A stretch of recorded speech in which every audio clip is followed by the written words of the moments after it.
So good morning, everyone. Welcome back to Math 115. So today we're going to talk about section 3.1. So we're moving into a new chapter now. So chapter 3, we're going to start off with learning about exponential functions. So regarding your homework, I'm going to post a homework for 2.5, which we finished on Thursday, I think. I guess I should have posted that already, but I forgot. And then 3.1. I'll also adjust the due date for 3.1. So probably both of these homeworks will be due on like Wednesday or Thursday, something like that. And your next assessment is going to be exam 2, which is going to be on Wednesday after fall break. So this weekend is going to be fall break. So a week from, well, I guess 9 days from now. That's when the exam is going to be. So on the Tuesday before that exam, we'll have a review session in class. That Tuesday, I'll also do a big review session for my office hours. I'll reserve a classroom for us and everything. And I'll try to record the office hours as well, so if you want to see the office hours, then you can. The exam is going to be 3 pages long. The problems for the exam are going to come basically word for word from sections listed here, right? So I would say if you can look at these homework questions and ask yourself, would I be able to answer 9 of these homework problems pulled at random without looking at my notes, without looking at anything, and writing it on paper instead of typing it into the box? If the answer is no, then you are not prepared for the exam. If the answer is yes, then you are prepared for the exam. If you are not prepared for the exam, then I recommend that you go back and try more of these problems and continue to practice them until you feel that you can, put it down on a piece of paper and do it on the paper without any of the external assistance, right? So the homework, it gives you hints or it shows you how to do a similar problem, or you can look at Google, you can look at this, that, and the other. So the homework is supposed to help you kind of learn how to do these problems on your own. So it's okay if you need some of those extra resources to do one of the homework problems or to do some of the homework problems, but just keep in mind that you're not going to have those resources available on the exam. So what I recommend some students to do is, if you have to rely heavily on the computer or on your notes or on the book in order to solve a problem, as soon as you finish solving it, before you move on to the next problem, okay? Before you move on to the next problem, think about, okay, so it turned out that this was what I needed to do. Write down the same problem on a sheet of paper and close all of your laptop, computer, whatever screens, okay? And then try to do it just on the paper, okay? From start to finish on your own without any external assistance, okay? So that'll be a good barometer to help you kind of learn whether or not you're ready to execute that problem on the exam. Okay, so that's the exam. My office hours are going to be this week, Tuesday, Thursday, 2:30 to 4 as usual. Actually, no, they're not, right? Because Thursday's fall break, isn't it? So no Thursday office hours. I'll think about whether I want to just move those or cancel them or what. We'll see.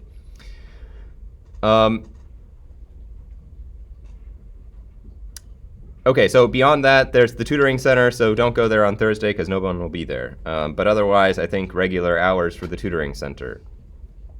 Any administrative questions before we start in on content for today?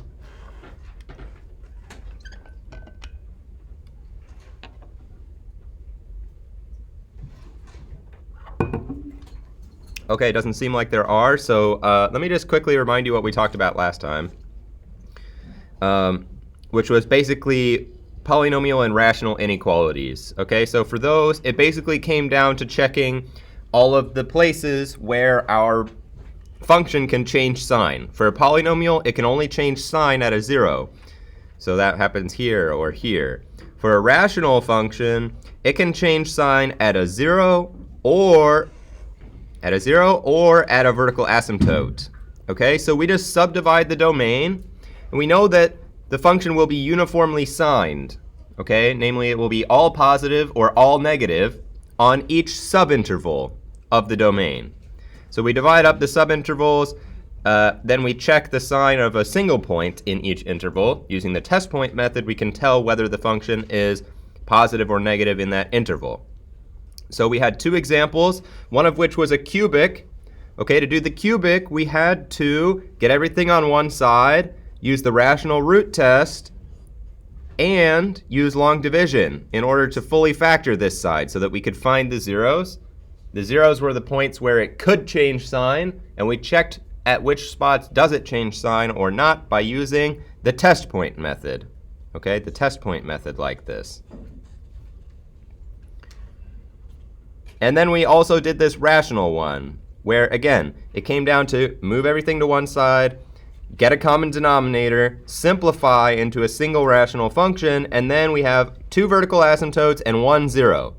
So those were the places that we subdivided the domain. We took a test point from each subregion, and we solved this rational inequality. Any questions on what we did last time?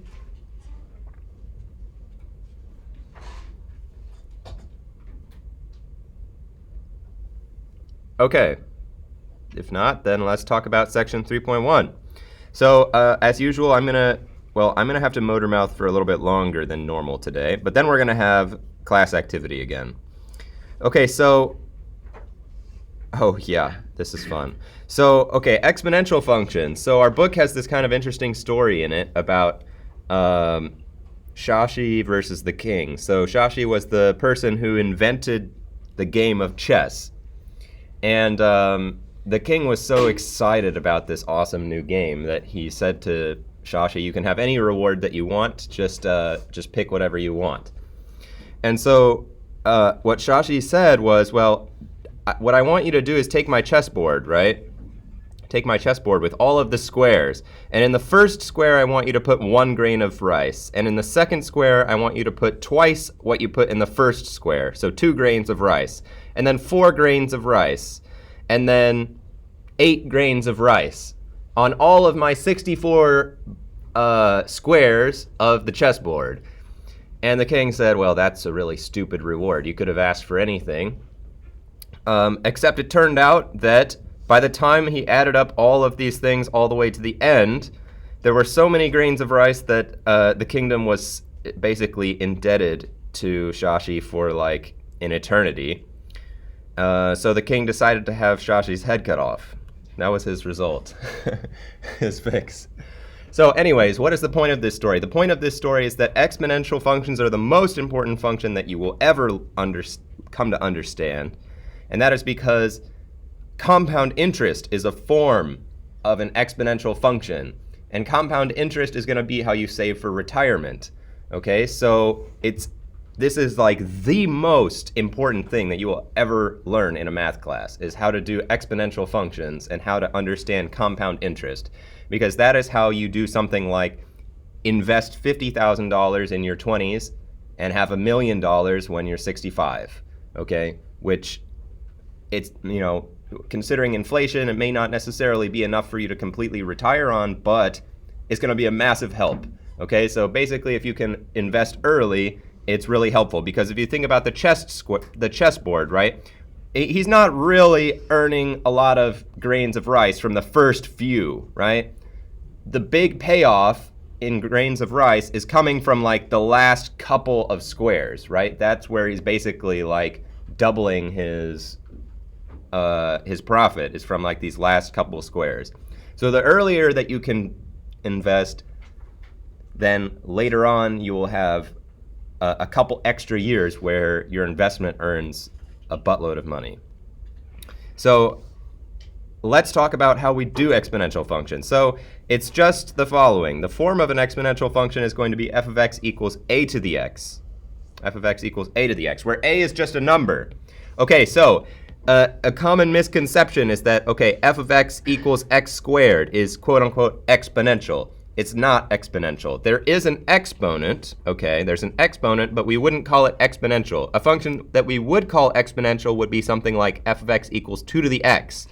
So it's called exponential not because of the appearance of an exponent, but specifically because the input is in the exponent, okay? The input is in the exponent. So that's what we call an exponential function. So, okay, a should definitely not be 0, otherwise it's not an exponential function, it's just the 0 function, which is a polynomial. And a also shouldn't be 1, because 1 to any power is just 1, right?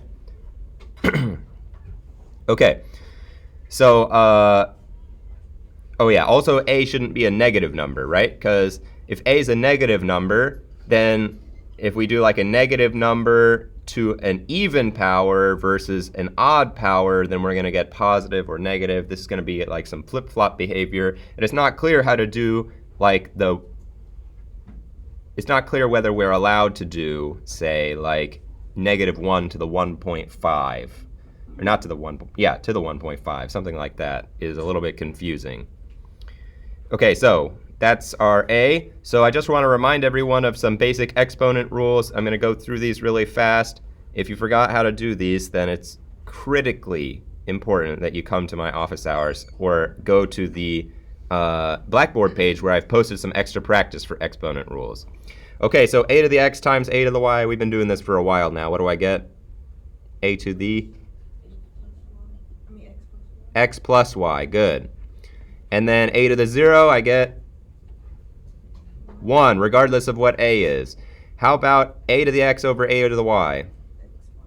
It's a to the x minus y, okay? Good. A to the negative x, I'm going up to the top right now.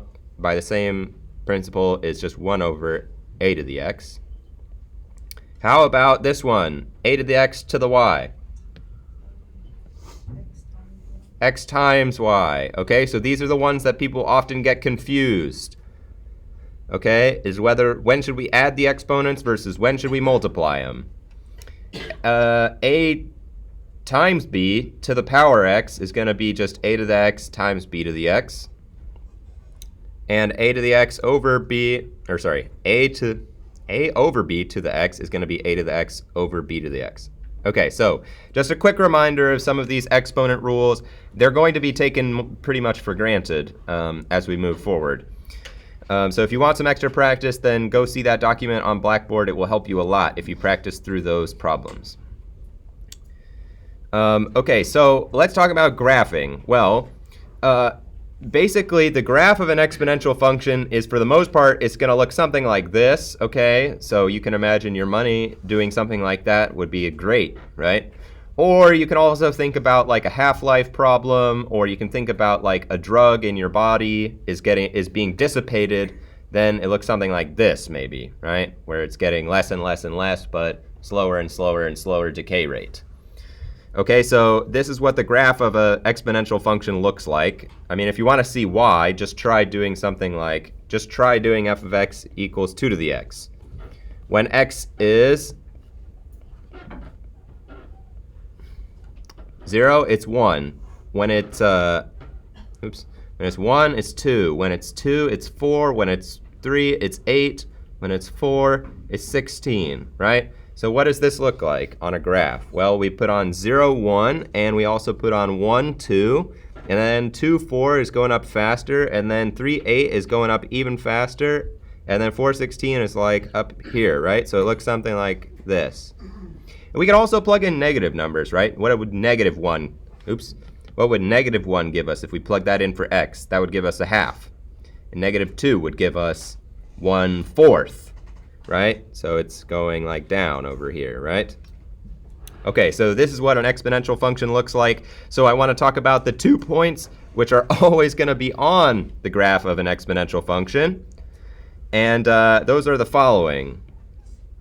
So first of all, if I plug in 0, then I get a to the 0, which always gives me what? 1. Good. What about if I plug in 1? That's going to give me a to the power 1. What do I get if I put in a to the power 1? Just a, right? Anything to the first power is just itself. Okay, so if f of 0 is 1, what is the corresponding point on the graph?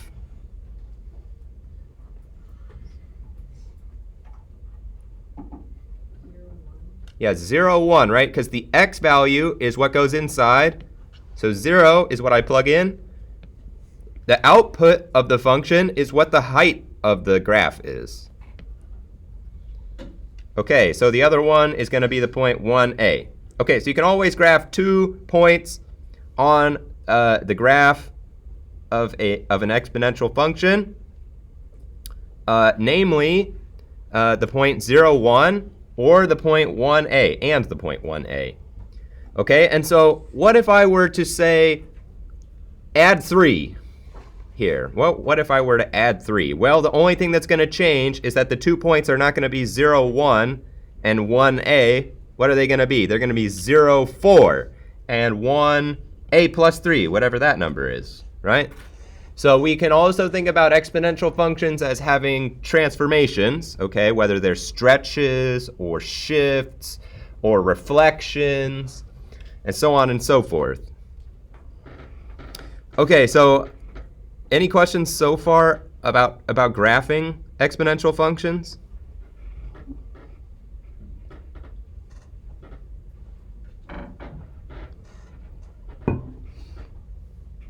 Okay, then let's talk about one more thing, which is the a value. Okay, so whatever a is, there's one really important thing about it, which is going to define the behavior of the function. Okay, if a is larger than 1, right, then we're successively multiplying, like 2 times 2 times 2 times 2. What is happening as x grows larger, this number is getting bigger. As x grows larger, this number is getting bigger. Okay? But what if a, not less than 0, this should be less than 1, sorry. If a is less than 1, then what am I doing? I have like 1/2 times 1/2 times 1/2. As x is getting bigger, what's happening to this function? It's getting smaller, right? Getting smaller and smaller the more we go along. Multiply by a number less than 1, the number gets smaller. So for an exponential growth function, we already did this graph, f of x equals 2 to the x. It goes through the point 0, 1 and also the point 1, 2, yeah? And it looks something like that, okay? So it doesn't have to be perfect. Okay, and what about 1/2 x? Well, the 2 points which are going to be on 1/2 x, what am I going to get when I plug in x equals 0?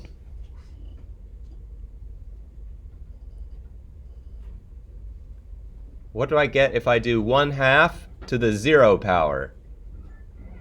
1. Always, always 1, no matter what we do the 0 power of. So it's still 0, 1 is still on the graph of this function.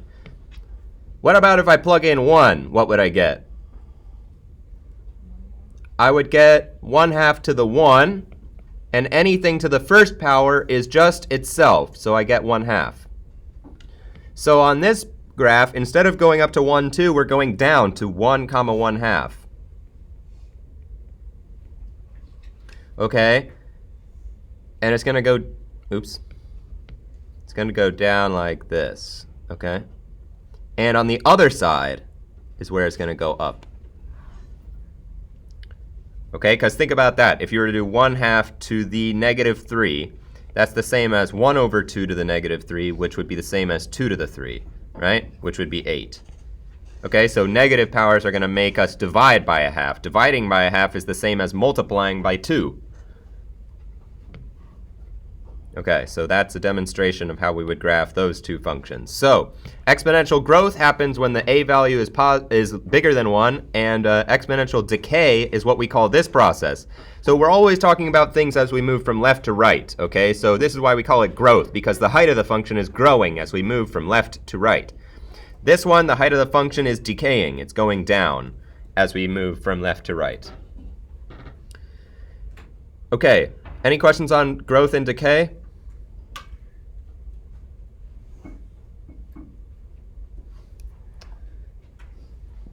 Okay, then we see one more thing, and then I think we practice.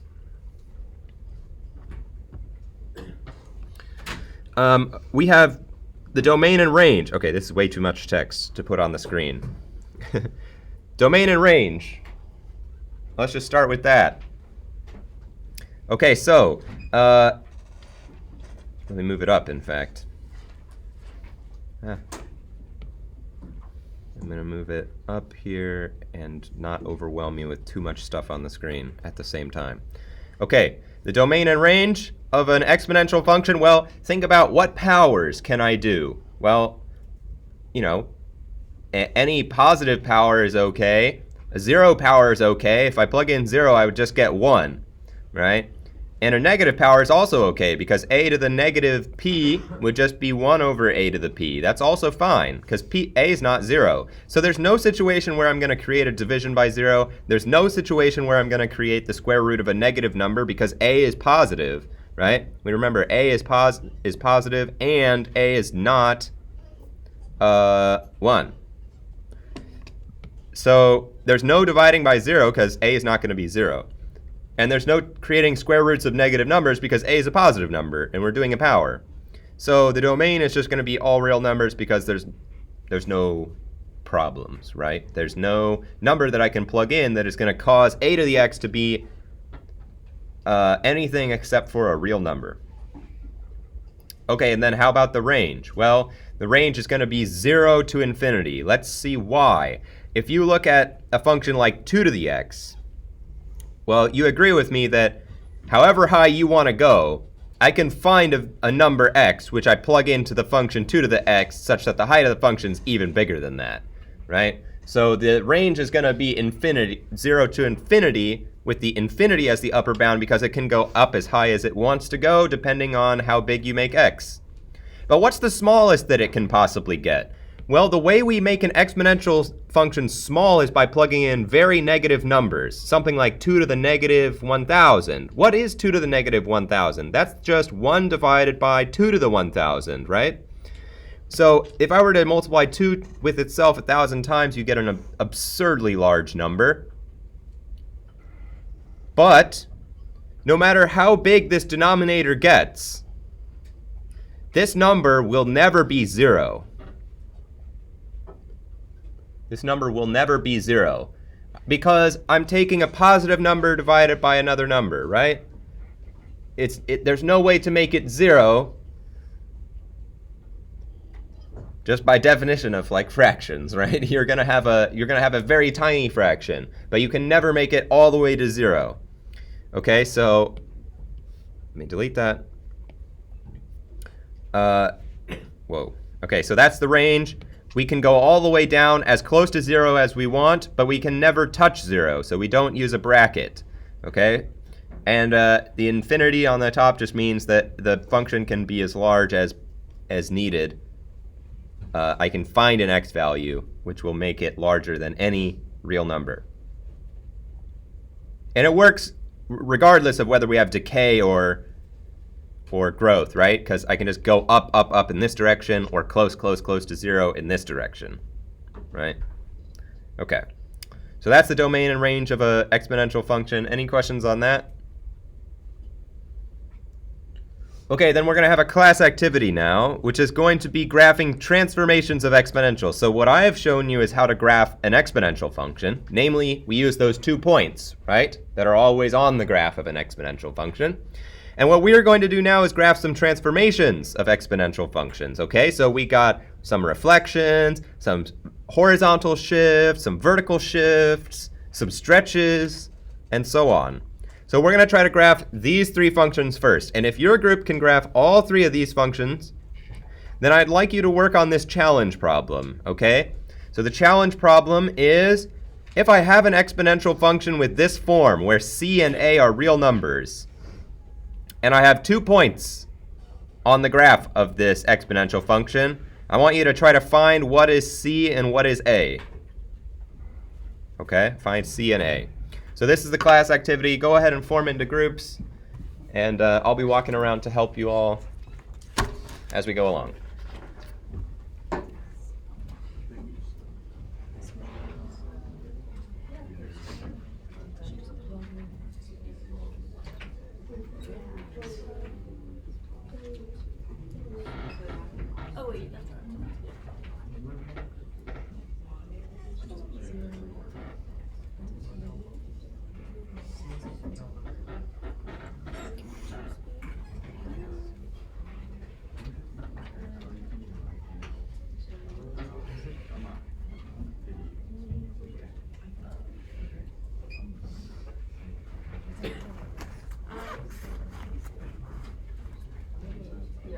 Sorry,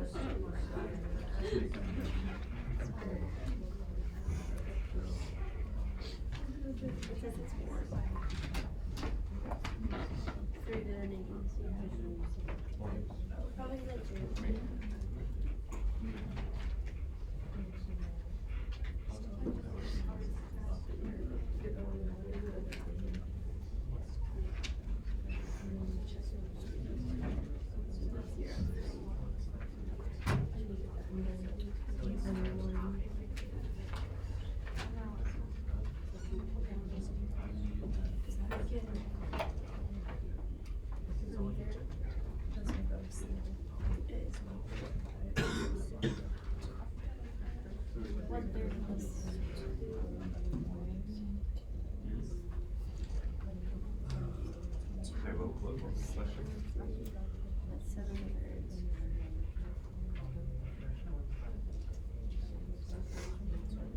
Right, so we want to list the transformations that are happening.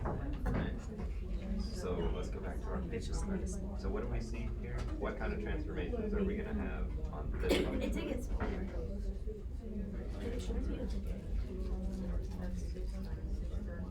Vertical shift up to, okay, and anything else? I didn't get that one. Let me try like 4.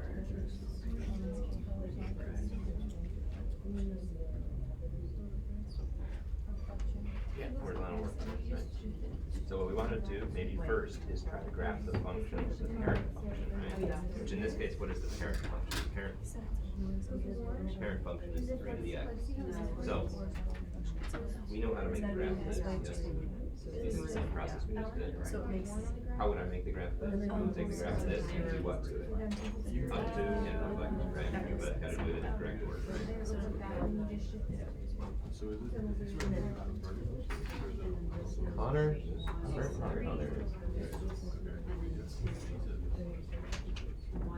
Abby?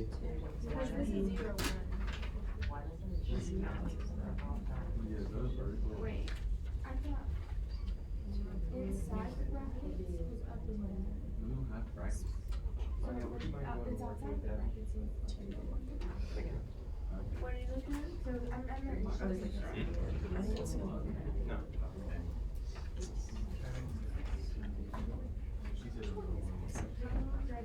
Right there.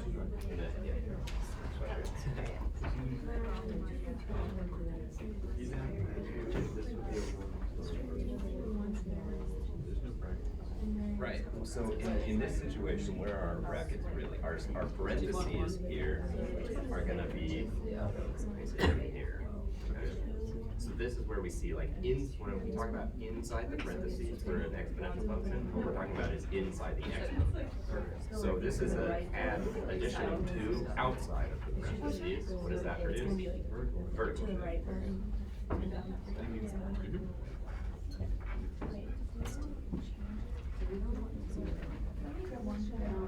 I mean, we already kind of.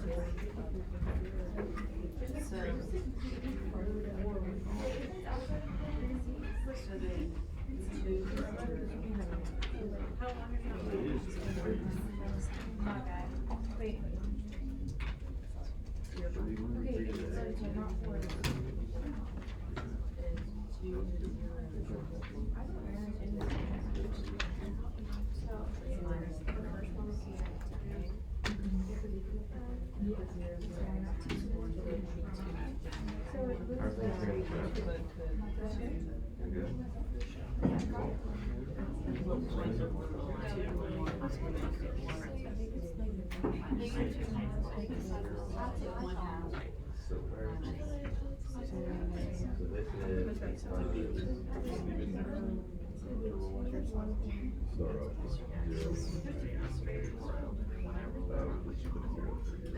Yeah, by putting it there, it's 1 over 1. So that should be 0. So let's talk about the other 1, right? If I plug in 1, what am I getting?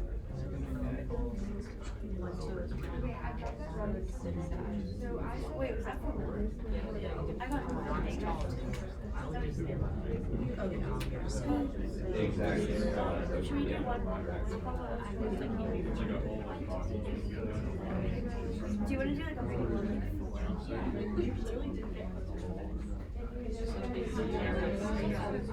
Yeah, I kind of leave it in the middle of the Yeah, so we're gonna have, for this one, actually, we're gonna have a reflection, because we have a reflection across it's gonna be across the y-axis, actually. So the reflection comes when the x variable is negative, right? So here we had a negative, so because we're subtracting something from x, which is different than having x is negative, right? So when we subtract something from x, that's kind of like subtracting on the inside, that's gonna produce not a reflection, but a shift, a horizontal shift, right? So it's not going to reflect minus one, we're going to horizontal shift to the right. Yeah, so horizontal shift to the right.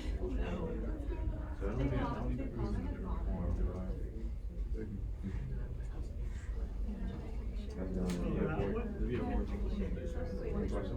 All set? Okay, great. Yeah, so 1/3. I do 1. I'm plugging in 3 just to see. I don't know, I think I did it right. Yes.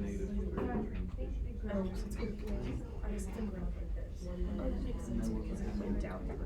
Okay, so the So only for problem 3, it's here, over 3 right, up is 1. that What's that? we got 0, 1, It's like right? 3 up. What would I get if I was in 0 here? Then 3 to the 0 would be 1. Add 2. It's close, you said. 3. I just got mine spaced out. So if I plug in 0, I get 3. If I plug in 0 here, this becomes 1. Add 2. I guess I'm gonna do 2 is 0. Oh, let's see this. Okay. This is 0. Okay. Ah, yes, I see. Yes, exactly. That's exactly what you want to do. So this is correct. This. Sorry. Sorry. Okay. No, I was sitting here like, wait a minute.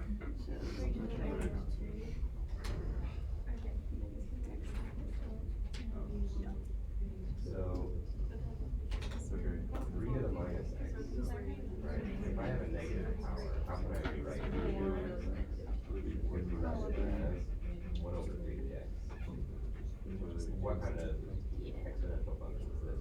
Yeah, this one's again, right? So our graph probably won't look like this, it'll look more like. I think it's going down a lot. I just plugged in 3 and I got So over negative 20. this is a function that It's not gonna go, it's gonna be- you know that what is gonna be on here, 0, 1 is gonna be on here. And what do I get when I plug in 4? Just 1/3, right? So I know when 0, 1 and 1/3 is on the graph, this one. So all we have to do from there is shift up. I plugged in, I mean, 3. I plugged in 3. Hang on, okay. All good. Any questions? What's up, Liz? I'm gonna make a Wait, chart. say that Like this. That's how, I don't know. Okay, so these are graphs of parabolas. So when we have an exponential function, we're not gonna have a parabola, we're gonna have something like this. So try maybe starting with this one and plugging in some different numbers for x so that we can see what the shape of this guy is. So I'm fine. Alright. So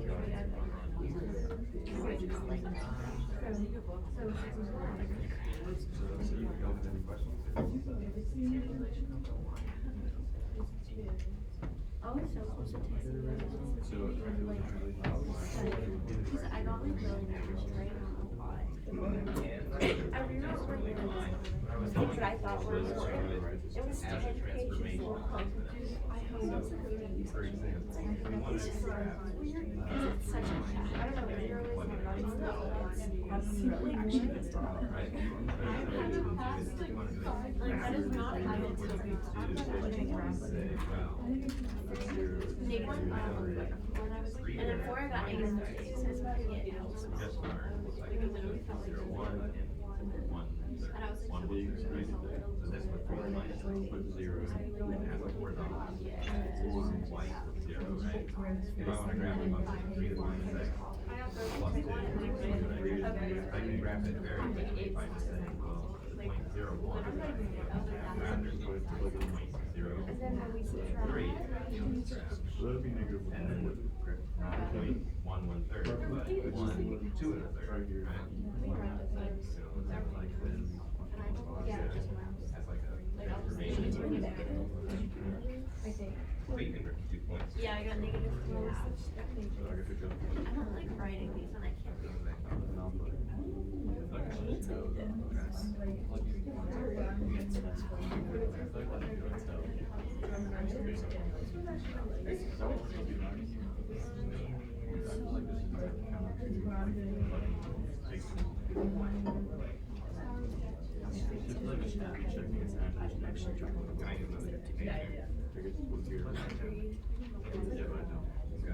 So let's start with the function.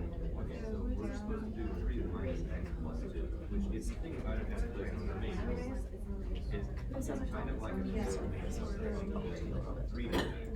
So if you think about this, we learned how to graph the way that we go through the point 0. It doesn't even feel like we had that long. And what other one? 1, 3, right? 1, 3. So these are the 2 points that we do, right? So if I take a function like this, and I change it in this way, I change it now, it's going to not be 3 to the minus x plus 2. How's that going to change the graph? So we have a negative sign. What effect is that going to produce?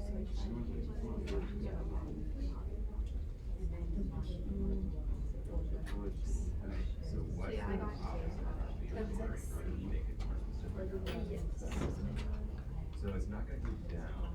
That would happen if we have a negative sign on the outside, right? And it is going to produce a type of reflection, not across the x-axis, but across the y-axis, because we're making it negative on the inside.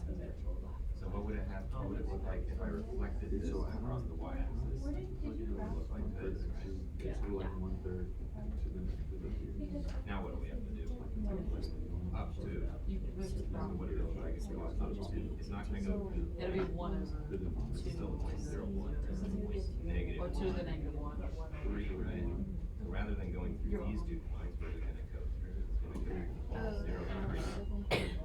So move it up to. And the point negative 1, 5.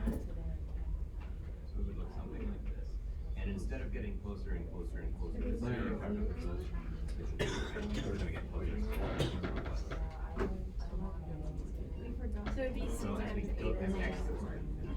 height of the function, What's one? the height of the original function is getting closer and closer to 0.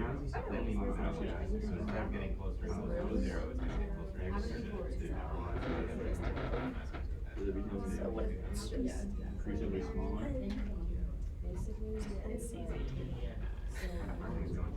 That's honestly what I was thinking. Like the next one. So yeah, because it's used to X on the whole way.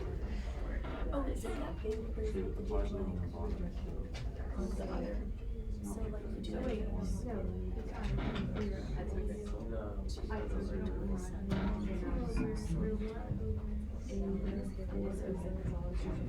and then you get like both of them to equal C, and then above, or like you make this one equal C, and then draw the thing in.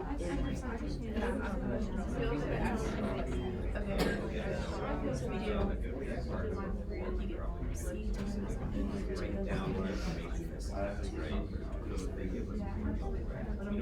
Check your work and see if your answers line up with what I get. So let's start with f of x equals 3 to the minus x plus 2. Well, I saw a lot of people just plug in points and get points, and there's nothing wrong with doing that. The only thing that's not as good about doing that is it's more time consuming than what I'm about to show you. You can think of this as the graph of 3 to the x, but we have a horizontal reflection and a vertical shift up 2. So I know that the graph of 3 to the x looks like this. It goes through 0, 1, and 1, 3. If I reflect it, then it looks like it goes through 0, 1 still, and then it goes through negative 1, 3, right? So instead of looking like this, it looks like this, right? That's a reflection. And then if I want to move it up 2, what do? I just take everything up 2. So it goes through the point 0, 3, and the point negative 1, 5, right? And it has a horizontal asymptote. If 3 to the minus x gets really, really close to 0 as we go out to the right, then 3 to the minus x plus 2 is going to get really close to what number? 2, right? It's going to get really close to 2. So we would have like a vertical or a horizontal asymptote at y equals 2, right? So this is what I was kind of going for with these. If you want to just plug them in and get some answers, that's totally fine. But it's useful to remember just these 2 points, these 2 reference points, and then try to maybe just apply transformations. I think it can give you a really quick idea of like what the function graph looks like. Okay, so I'm not going to do the other 2 because they're just more transformations. We've studied those in detail, but I do want to talk about the challenge problem, which I'll explain very quickly. So this is a question really about, well, what does it mean when a point is on the graph of a function?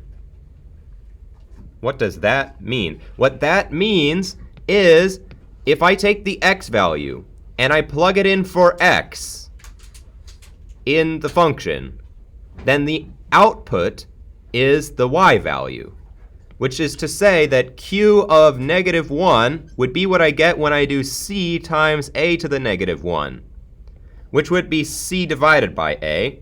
And when I do that, I get what? I get 18.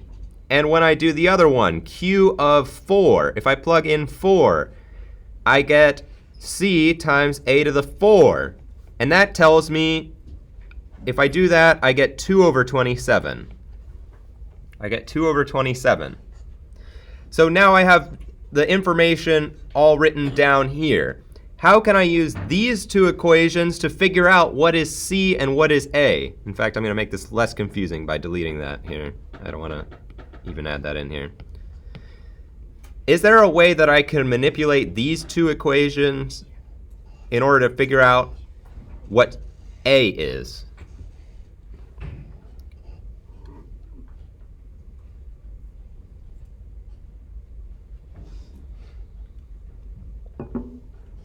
Okay, well, we're running out of time, so I'm going to tell you. We can divide them. If I have a number equals to another number, then if I divide this number by this number, it will be the same as if I divide this number by this number. And if I do that, I will get c times a to the minus 1 over c times a to the 4 equals 18 over 2 over 27. And if we do this, we see that we can cancel the c's and find out a. All right, so we'll talk more about this type of problem in the next class. Have a good day, everyone.